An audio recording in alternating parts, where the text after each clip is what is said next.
Hello dear student, मैं राहुल और स्वागत है आप लोगों का आपके अपने यूट्यूब चैनल आर के सेंटर पर। दोस्तों आज के वीडियो में हम लोग ज्योग्राफी के एक मोस्ट इंपोर्टेंट क्वेश्चन को क्लियर करने वाले हैं, जो कि इस प्रकार से क्वेश्चन आपका इस प्रकार से होने वाला है कि अपक्षय क्या है। क्वेश्चन क्या है? अपक्षय क्या है, इसके प्रकारों पर प्रकाश डालें। ठीक है, अपक्षय किसको कहते हैं और इसके क्या क्या प्रकार होते हैं उसके बारे में जानना है। ठीक है, अब देखिए अगर हम लोग क्वेश्चन की बात करें, जब हम लोग क्वेश्चन पढ़ते हैं ना, तो क्वेश्चन पढ़ने के बाद हमारे माइंड में एक सवाल आता है कि आखिर हम लोग अपक्षय कहते किसको हैं।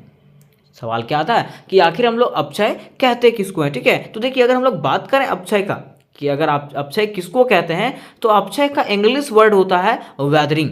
अपक्षय को इंग्लिश में क्या कहते हैं? वेदरिंग कहते हैं। क्या कहते हैं? वेदरिंग कहते हैं। लेकिन आपको तो ये पूछा जाएगा कि अपक्षय की परिभाषा बताइए, इसका विस्तृत रूप बताइए, तो आप कह सकते हैं कि चट्टानों का टूटना, चट्टानों का टूटना ही क्या कहलाता है? अपक्षय कहलाता है। आप देखे होंगे कि बड़े बड़े पत्थर क्या हो जाते हैं, कभी कभी अचानक से टूट जाते हैं, अचानक से टूट जाते हैं। ठीक है, तो वो बिना हिले डुले, मतलब उसको कहीं धकेला भी नहीं जाता है, ठीक है, कहीं तोड़ा भी नहीं जाता है, लेकिन फिर भी कभी कभी वो क्या हो जाते हैं, फट जाते हैं, बीच में टूट जाते हैं। तो वही प्रक्रिया को हम लोग क्या कहते हैं? अपक्षय कहते हैं। क्या कहते हैं? अपक्षय। या तो हम लोग कह सकते हैं, इस तरह से कह सकते हैं कि पत्थरों का टूटना, पत्थरों के टूटने की प्रक्रिया को हम लोग क्या कहते हैं? अपक्षय कहते हैं। क्या कहते हैं? अपक्षय। आपको सीधा तरीके से याद रखना है कि पत्थरों के टूटने की प्रक्रिया को हम लोग क्या कहते हैं? अपक्षय कहते हैं। क्या कहते हैं? अपक्षय कहते हैं। ठीक है, देखिए मैं आपको बता देना चाहता हूं दोस्तों, ये जो क्वेश्चन है ना, अब भी सेमेस्टर 1 के major paper 1 geography, minor paper geography और एमडीसी पेपर ज्योग्राफी वाले स्टूडेंटों के लिए मोस्ट इंपॉर्टेंट होने वाला है। ठीक है,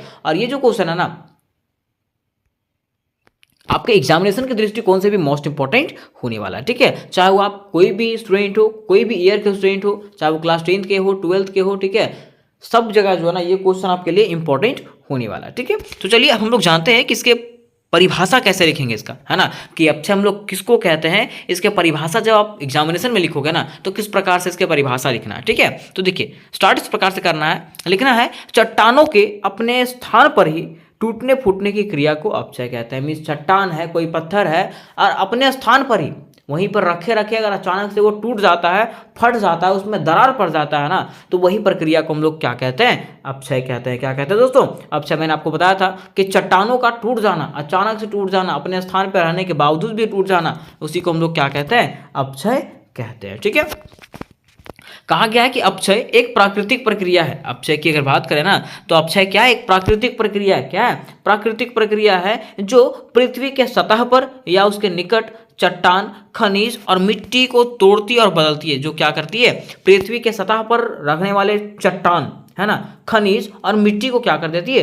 तोड़ती है, इसको बदल देती है। ठीक है, तोड़ के बदल देगी। ठीक है, मतलब दूसरा रूप में कर देगी। जैसे मान लीजिए कोई पत्थर है ना, कोई पत्थर में अचानक से कोई क्रिया हुआ, क्रिया होने के बाद क्या हुआ? वो पत्थर टूट गया। ठीक है, तो पत्थर अगर छोटे छोटे टुकड़ों में बढ़ जाता है ना, तो उससे क्या होगा? वो मिट्टी का रूप धारण कर लेगा, है ना। तो वही बोला गया है कि जब पत्थर टूट जाते हैं ना, तो अलग अलग रूप धारण करने लगती है, और यही प्रक्रिया को हम लोग क्या कहते हैं? अपक्षय कहते हैं। क्या कहते हैं दोस्तों? अपक्षय कहते हैं। तो यहाँ तक आप डिटेल तरीके से समझ गए होंगे कि आखिर हम लोग अपक्षय किसको कहते हैं। ठीक है, अब देखिए अब बात आता है इसके परिभाषा की, कि अपक्षय की परिभाषाएं क्या क्या होगी। ठीक है, तो इस प्रकार से हम लोग लिख सकते हैं कि मौसमी परिवर्तन के कारण, मौसम में आने वाले परिवर्तन के कारण चट्टानों का अपने स्थान पर टूटने की प्रक्रिया ही अपक्षय कहलाती है। ठीक है, मीन्स मौसम में परिवर्तन होने के कारण जब चट्टान, जब पत्थर अपने स्थान पर रहने के बावजूद भी क्या हो जाते हैं? टूट जाते हैं, उसमें दरार पड़ जाता है, तो वही प्रक्रिया को हम लोग अपक्षय कहते हैं। यहाँ पे अक्षय आ गया, ठीक है, वहाँ पे क्या हो जाएगा? अपक्षय कहते हैं। ठीक है, कहा गया है कि अपक्षय एक स्थानिक प्रक्रिया है। अपक्षय क्या है? एक स्थानिक प्रक्रिया। मीन्स एक ही स्थान पर रह के वो पत्थर क्या हो जाएगा? टूट जाएगा, मतलब उसको हिलाने डुलाने का भी कार्य नहीं किया गया। ठीक है, वो क्या हो जाएगा? एक ही स्थान पर रहने के बावजूद भी वो टूट जाता है, तो उसी को हम लोग क्या कहते हैं? क्या कहते हैं? अपक्षय कहते हैं। क्या कहते हैं? अपक्षय कहते हैं। ठीक है, जिसमें तप, वर्षा, आर्द्रता जैसी मौसमी तत्वों के अतिरिक्त जीव जंतु, पेड़ पौधे और मानव भी सहयोग देते हैं। देखिए अगर हम लोग बात करें ये प्रक्रिया की, अपक्षय की प्रक्रिया की, तो अपक्षय की प्रक्रिया में जो है ना, पेड़ पौधे, जीव जंतु, उसके साथ साथ मौसम भी क्या करता है? इसमें साथ देता है। ठीक है, जैसा हो गया हमारा वर्षा, तापमान, सूर्य का प्रकाश, ठीक है, ये सब भी जो है ना क्या होता है? ये सब के कारण भी जो है ना अपक्षय की प्रक्रिया होती है। क्या होती है? अपक्षय की प्रक्रिया होती है। तो चलिए हम लोग जानते हैं कि आखिर अपक्षय की क्या क्या प्रक्रिया है, इसके क्या क्या प्रकार है, क्योंकि क्वेश्चन में आपको बोला गया था कि अपक्षय के प्रकारों का वर्णन करें। तो चलिए हम लोग देख लेते हैं दोस्तों कि आखिर अपक्षय की क्या क्या प्रक्रिया है। लेकिन उसके पहले देखिए, उसके पहले एक और विद्वान जो थे उन्होंने क्या किया, अपक्षय की एक और परिभाषा दिया है। तो चलिए देखते हैं उसको उन्होंने क्या ही परिभाषा दिया है। ठीक है, देखिए उन्होंने कहा है कि पृथ्वी के सतह पर प्राकृतिक कारकों द्वारा चट्टानों का अपने ही स्थान पर यांत्रिक विधि द्वारा टूटने अर्थात रासायनिक वियोजन होने की क्रिया को अपक्षय कहा जाता है। मीन्स स्पार्क ने कहा है क्या कहा है कि पृथ्वी के सतह पर, पृथ्वी पर ही प्राकृतिक कारणों के द्वारा चट्टानों का जो है ना, पत्थरों का अपने स्थान पे जो है ना टूट जाने या तो अलग हो जाने की प्रक्रिया को हम लोग क्या कहते हैं, अपक्षय कहते हैं। ठीक है, तो यहाँ तक मैं उम्मीद करता हूँ दोस्तों कि आपको डिटेल तरीके से समझ में आ गया होगा कि आखिर हम लोग अपक्षय किसको कहते हैं। ठीक है, अब हम लोग जानते हैं इसके प्रकारों का भी क्या करेंगे, हम लोग चर्चा करेंगे क्या करेंगे। ठीक है, अब देखिए जिस चीज का हम लोग का वेट था वो आ भी गया है ना, कि अपक्षय के प्रकार क्या, आखिर अपक्षय के क्या क्या प्रकार होते हैं, कैसे कैसे पत्थर टूट जाते हैं, पत्थर के टूटने के क्या क्या कारण है ना। तो देखिए अगर पत्थर के टूटने की बात करें दोस्तों, चट्टानों के टूटने की बात करें तो चट्टानों के टूटने के 3 प्रकार हैं। मीन्स 3 प्रकारों से जो है ना अपक्षय होता है। ठीक है, कौन सा, तो भौतिक अपक्षय होता है और रासायनिक अपक्षय होता है और जैविक अपक्षय होता है। ठीक है, अब हम लोग एक एक करके समझेंगे ना कि आखिर भौतिक अपक्षय किसको कहते हैं और रासायनिक अपक्षय किसको कहते हैं और जैविक अपक्षय किसको कहते हैं। ठीक है दोस्तों, और अगर आप वीडियो देख रहे हो ना तो मैं आपको 100% गारंटी देता हूँ कि अगर आप देखते हो ना तो ये वीडियो देखने के बाद, अगर पूरा वीडियो देखते हो ना तो वीडियो देखने के बाद ये पूरा क्वेश्चन आपको समझ में आ जाएगा। ठीक है, अब देखिए अगर हम लोग बात करें भौतिक अपक्षय की, तो भौतिक अपक्षय हम लोग किसको कहते हैं, आपको बिल्कुल भी टेंशन लेने की जरूरत नहीं है, बिल्कुल इजी तरीके से आपको बताया गया, उदाहरण के सहित बताया गया। ठीक है, और अगर आपको इसका पीडीएफ चाहिए होगा और इससे रिलेटेड और भी वीवीआई क्वेश्चन देखने होंगे दोस्तों तो डिस्क्रिप्शन बॉक्स में उसका लिंक दिया हुआ। ठीक है, और पीडीएफ के लिए जो है ना, पीडीएफ के लिए भी आपको डिस्क्रिप्शन बॉक्स में जो है व्हाट्सएप ग्रुप, टेलीग्राम ग्रुप का लिंक दिया गया, वहां से आप दोनों ग्रुप में ज्वाइन हो सकते हैं। वहां पे एग्जामिनेशन के समय जो है ना आपको पीडीएफ भेजा जाएगा। ठीक है, देखिए कहा जाता है कि भौतिक अपक्षय हम लोग किसको कहते हैं, तो वही कहा गया कि जब चट्टानों के खनिज बिना किसी रासायनिक परिवर्तन के ही विघटित हो जाते हैं तो उस क्रिया को हम लोग भौतिक या आंतरिक अपक्षय कहते हैं। कि बोला गया ना कि जब कोई पत्थर बिना किसी रासायनिक परिवर्तन के, मान लीजिए उसको हम लोग हिलाएंगे नहीं, डुलाएंगे नहीं। ठीक है, तो बिना हिलाए डुलाए हुए, ठीक है, बिना उस पर वार किए हुए अगर वो पत्थर जो है ना जब टूट जाता है, टूट के बिखर जाता है तो उसी को हम लोग क्या कहते हैं, वही क्रिया को हम लोग अपक्षय कहते हैं। लेकिन कौन अपक्षय कहते हैं, भौतिक अपक्षय कहते हैं। क्या कहते हैं, भौतिक अपक्षय कहते हैं। ठीक है, अब देखिए कहा गया कि भौतिक अपक्षय सूर्यताप के कारण होता है, वर्षा के कारण होता है, हिमकरण के कारण होता है, लवणीकरण के कारण होता है। ये सब प्रक्रिया के द्वारा जो है ना भौतिक अपक्षय संपूर्ण होता है। ठीक है, तो चलिए जैसा कि मैंने आपको बोला था एग्जाम्पल के थ्रू से भी हम लोग समझेंगे, इसके प्रकारों को भी समझेंगे और डिटेल तरीके से समझेंगे। ठीक है, तो चलिए जानते हैं कि आखिर सूर्य तप के कारण जो है ना कैसे अपक्षय होता है। ठीक है, तो देखिए कहा गया है कि भौतिक अपक्षय की क्या क्या प्रक्रिया है। ठीक है, तो पहला प्रक्रिया था सूर्य तप, मीन सूर्य के तापमान के कारण क्या होता है, भौतिक अपक्षय होता है। तो कैसे होता है, तो देखिए कहा गया है कि सूर्य तप के कारण चट्टानें दिन में गर्म होकर के फैल जाती है। सूर्य तप मीन सूर्य का तापमान से क्या होता है, चट्टानें जो होती है, पत्थरें जो होती है वो दिन में जो है ना गर्म होकर के फैल जाती है। दिन में क्या होता है, गर्म होकर चट्टानें फैल जाती है और रात में जब ठंडा होता है, ठीक है, रात में जब ठंडा हो जाता है ना, जब सूर्य का प्रकाश उसको नहीं मिलता है तो वो ठंडा होकर के क्या हो जाता है, सिकुड़ जाता है। कौन सिकुड़ जाता है, पत्थर क्या हो जाता है, वो सिकुड़ जाता है। ठीक है, मतलब दिन में जब उसको गर्मी मिलता है उसमें वो फैल जाता है और रात में जब ठंडा आता है ना तो वो क्या हो जाता है, सिकुड़ जाता है। ठीक है, और यही प्रक्रिया लगातार होने के कारण, जब ये प्रक्रिया जब लगातार होता है, फैलना सिकुड़ना, जब ये प्रक्रिया बार बार होता है ना तो उससे क्या हो जाता है, चट्टान जो है ना, पत्थर जो है वो कमजोर होकर के टूटने लगती है। पत्थर क्या होता है, कमजोर होकर के क्या होने लगता है, टूटने लगता है। तो इसी को हम लोग क्या कहते हैं, भौतिक अपक्षय कहते हैं। क्या कहते हैं, भौतिक अपक्षय कहते हैं। ठीक है, अब देखिए दूसरा है हिम। दूसरा क्या है, हिम या तो पाला। ठीक है, आप लोग देखे होंगे हिम, बर्फबारी होना, है ना। तो वही कहा गया है कि जब बड़े बड़े गड्ढों या दरारों में जल भर जाता है, आप लोग देखे होंगे कि जब बड़ा बड़ा गड्ढा होता है ना या तो दरार होता है, जो पत्थर फटा हुआ रहता है, ठीक है, तो उसमें जब दरार होता है तो उसमें जब पानी भर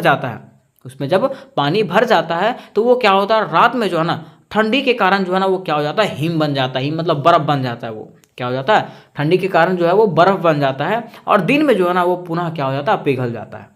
क्या होता है, जब बड़ा बड़ा गड्ढा होता है, ठीक है, दरार होता है ना, तो जब उसमें पानी प्रवेश करता है तो रात में जो है ना वो ठंडा होकर के हिम बन जाता है, मीन्स बर्फ बन जाता है, और दिन में जो है वो पुनः पिघल जाता है। और ये प्रक्रिया बार बार होने के कारण क्या होता है, लगातार चट्टाने जो है ना वो टूटने लगती है। क्या प्रक्रिया जब बार बार होता है तो इससे क्या होता है, चट्टाने जो है ना, मीन्स पत्थर जो है वो क्या होने लगती है, टूटने लगती है। ठीक है, तो इसी को हम लोग क्या कहते हैं, हिम या तो पाला। ठीक है, नेक्स्ट देखिए, तीसरा है पवन।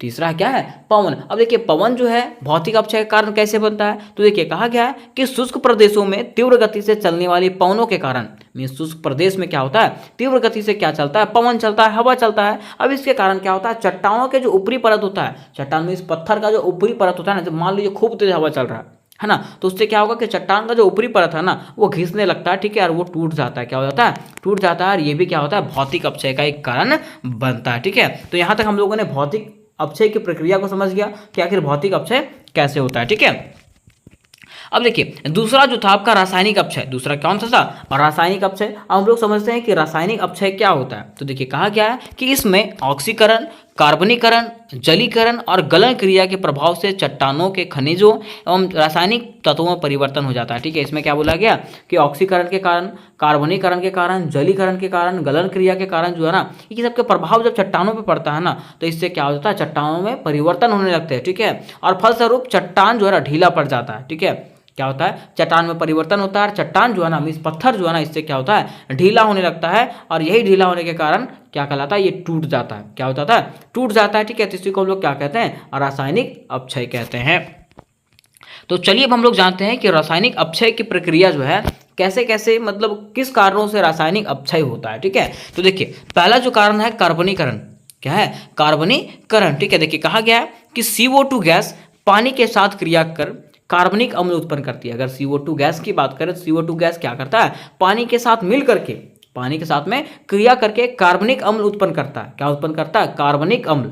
कार्बनिक अम्ल बनाता है, जो यह सालों में पाया जाने वाला चूने और अंश वाली चट्टानों को घोल देता है। ठीक है, और ये क्या करता है, सैलो, यहाँ पे सैलो होगा। ठीक है, सैलो का मतलब पत्थरों। ठीक है, जो पत्थरों में पाए जाने वाले चूना के अंश, जो पत्थर में जो चूना का अंश पाया जाता है ना, उसमें क्या करता है, वो चट्टानों को घोल देता है। ठीक है, और जब घोल देता है तो चट्टान इससे क्या हो जाती है, कमजोर हो जाती है। क्या होता है, कमजोर हो जाता है। ठीक है, कहने का अर्थ क्या है, इस प्रकार से हम लोग कह सकते हैं कि CO2 गैस जो होता है ना, पानी के साथ में क्रिया करता है, पानी के साथ में क्रिया करके कार्बनिक अम्ल बनाता है। ठीक है, उसके बाद क्या होता है, यह जो अम्ल होता है ना, वो पत्थरों के साथ मिल जाता है, और पत्थरों के साथ मिलने के बाद वहाँ जो चूना होता है ना, उसके साथ वो प्रक्रिया करने लगता है। ठीक है, और जब प्रक्रिया करता है तो चूना को वो क्या कर देता है, ऐसे मतलब जैसे होता है ना टूटना, तुरंत टूट जाना। ठीक है, तो वो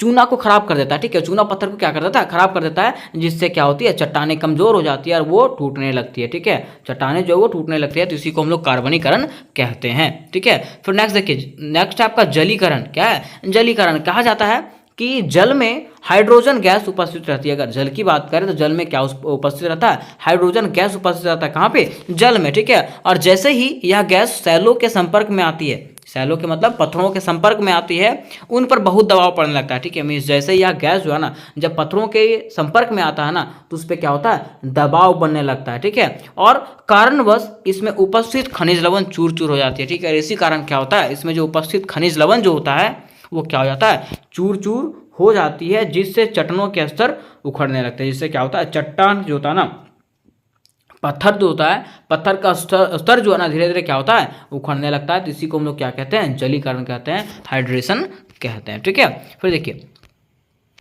इसके तीसरे कारक की बात करें, अगर तीसरे प्रकार की बात करें, तीसरा प्रकार क्या है, जैविक अपक्षय। जैविक अपक्षय कहने का मतलब है कि मनुष्यों के द्वारा, जीव जंतुओं के द्वारा, ठीक है, प्रकृति के द्वारा जो अपक्षय किया जाता है, मीन्स पत्थरों का तोड़ा जाता है, उसी को हम लोग जैविक अपक्षय कहते हैं। देखिए कहा गया है कि अपक्षय की क्रिया में जैविक तत्वों का भी योगदान होता है। ठीक है, अपक्षय जो होता है, अपक्षय की क्रिया में जो है ना, जैविक तत्वों का भी क्या होता है, काफी योगदान होता है। ठीक है, मनुष्य बोला गया है, मनुष्य, वनस्पति तथा जीव जंतु द्वारा जो है ना, वो क्या किया जाता है, अपक्षय जो किया जाता है, उसी को हम लोग जैविक अपक्षय कहते हैं। मीन्स कह सकते हैं कि मनुष्यों के द्वारा, वनस्पतियों के द्वारा और जीव जंतुओं के द्वारा जो अपक्षय किया जाता है, उसी को हम लोग जैविक अपक्षय कहते हैं। ठीक है, अब थोड़ा सा इसके कारक को देख लेते हैं, इसकी क्या प्रक्रिया है, कैसे कैसे अपक्षय होती है। ठीक है, देखिए कहा गया है कि जैविक अपक्षय की प्रक्रिया जैविक अपक्षय की प्रक्रिया। सबसे पहला प्रक्रिया जो है जैविक अपक्षय जो होता है वो किसके कारण होता है? मनुष्यों द्वारा। किसके कारण? मनुष्यों के द्वारा होता है। ड्यू टू ह्यूमन्स, कहा गया है कि मनुष्यों द्वारा जब सुरंग बनाया जाता है या तो खान, जैसे होता है ना कोयला का खदान होता है ना, बहुत सारे खदान होते हैं, सोना का खदान होता है, पेट्रोलियम का खदान होता है, जब ये सब खोदा जाता है ना, ठीक है, या तो जब सुरंग बनाया जाता है तो इससे क्या होती है? चट्टान टूटने लगती है। जब जमीन खोदेगा उससे क्या होगा? चट्टान टूटेगा ही, ठीक है, और चट्टान टूटेगा तो ये भी किसका कारण बनेगा? जैविक अपक्षय का कारण बनेगा। नेक्स्ट कहा गया कि जीव जंतुओं द्वारा कैसे है? तो बताया जाता है कि अनेक प्रकार के जीव जंतु जैसे लोमड़ी, चूहा, दीमक, सांप, चट्टान बिल बना करके रहते हैं, ठीक है। अगर जीव जंतुओं की बात करें, जीव जंतु क्या करते हैं? अपना बिल बना के रहते हैं, ठीक है। बिल बना के रहने के बाद वो लोग क्या करते हैं? चट्टान को क्या करते हैं? खोखला करते हैं, ठीक है। बिल बनाएंगे किसमें? या तो जमीन में, या तो मिट्टी में, या तो पत्थरों में, ठीक है। वो लोग पत्थरों को क्या कर देते हैं? खोखला कर देते हैं, जिससे क्या होता है? वहाँ का मिट्टी जो है ना वो कमजोर हो जाता है। मीन्स वो जो है कमजोर है, वो पत्थर क्या हो जाता है? कमजोर हो जाता है और धीरे धीरे वो टूट करके बिखर जाता है, ठीक है। तो इस प्रकार से जो है क्या किया जाता है? जैविक अपक्षय किया जाता है।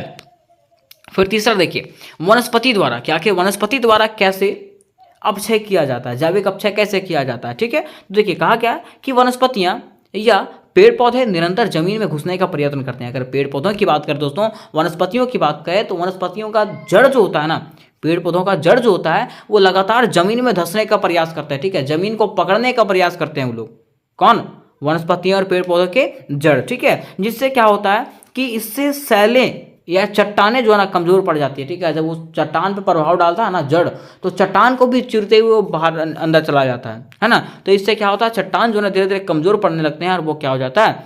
टूट जाता है। क्या होता है? टूट जाता है। तो यही प्रक्रिया को हम लोग क्या कहते हैं? वनस्पतियों के द्वारा जैविक क्या कहते हैं? अपक्षय की प्रक्रिया कहते हैं, ठीक है दोस्तों। तो मैं उम्मीद करता हूं कि यहाँ तक आप समझ गए होंगे कि आखिर हम लोग अपक्षय किसको कहते हैं और अपक्षय की 3 जो प्रक्रिया थी उसमें क्या क्या बातें बताई गई, ठीक है।